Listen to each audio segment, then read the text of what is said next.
Hello.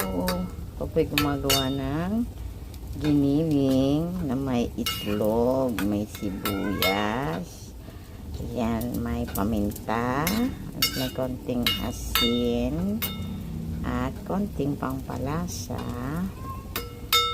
Ayan. Nalagyan ko ng malunggay. Tortang giniling na may malunggay itlog. Ito na po ang kanyang yari. Ayan. Pagpaganto na ako ng isa. Ayan. Malapit na. Tortang giniling. Nilagyan ko ng malunggay.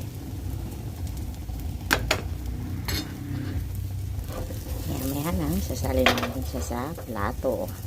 Ayan. Lagayan natin. Pagluto na siya. Ayan. Sasalin na natin siya. Ay, luto na.